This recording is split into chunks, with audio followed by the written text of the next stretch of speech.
में लाने के लिए हम पर ये केसेस बनाए गए। बहुत जल्द इसहाक डार की तरह मियां नवाज शरीफ भी वापस आ जाएंगे।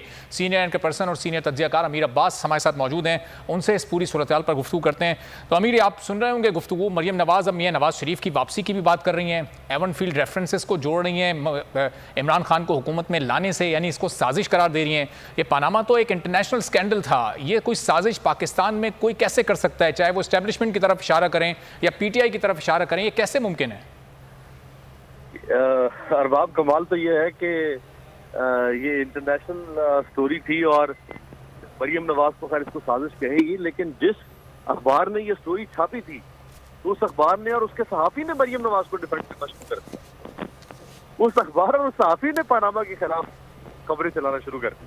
जिस अखबार ने ये न्यूज ब्रेक की थी 2016 अप्रैल में। देखिए, जहां तक मैं समझता हूँ कानून की कुछ मुंह शगाफियों को, अगर मरियम नवाज बरी हो गई है तो उसूल शायद ये कहता है कि अगर एक एक्यूज्ड उसमें एक्विट हो जाए तो जो को एक्यूज्ड होते हैं उनका भी एक्विटल मुमकिन हो जाता है। तो मरियम नवाज और कैप्टन सफदर का हो गया है, तो नवाज शरीफ भी इसमें को एक्यूज्ड है या मेन एक्यूज्ड है, तो नवाज शरीफ साहब का भी एक्विटल होगा।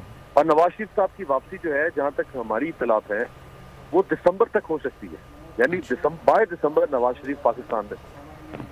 और वो यहाँ वो सिर्फ ये देखना चाहते थे कि इसहाक डार की वापसी के ऊपर कहीं कोई ऐसा तो नहीं कि कोई हमें झटका लगेगा। लेकिन आपने देखा कि इसहाक डार तो बिल्कुल मक्खन की तरह, मलाई की तरह आए प्राइम मिनिस्टर के एयरक्राफ्ट में और अगले दिन कोर्ट में पेश हुए।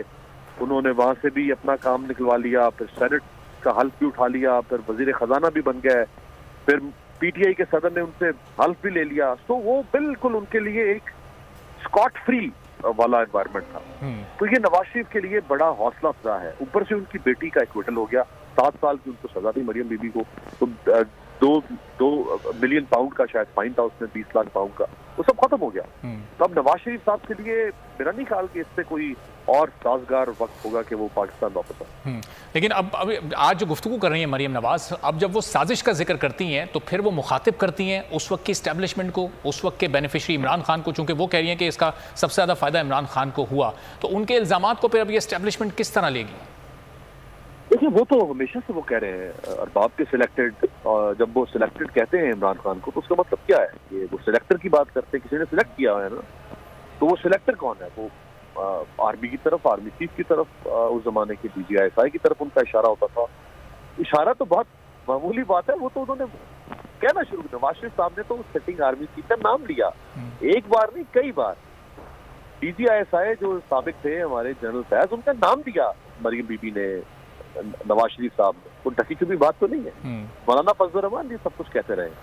तो वो जो कहते थे वो आज उस पे वो और मजीद फख्र से कहेंगे कि देखे ना, हम ना कहते थे कि हमें इंतकाम का निशाना बनाया गया, हम ना कहते थे कि हमें सियासत से, इलेक्शन से आउट करने के लिए 2018 में लाडले को इलेक्शन जितवाने के लिए हमें मैदान से बाहर निकाला गया।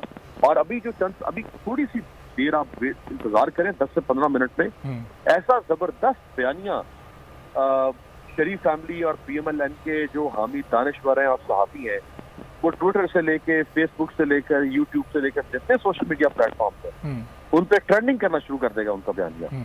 और वो इसी चीज को लेकर आगे बढ़ेंगे कि इमरान खान लाडला था, इमरान खान को एस्टैब्लिशमेंट लाना चाहती थी, और क्योंकि मरियम नवाज और नवाज शरीफ बहुत बड़ी रुकावट थे इमरान खान के मुकाबले में। अगर नवाज शरीफ को सजा ना होती तो इमरान खान को हमदर्दी का बयानिया ना मिलता।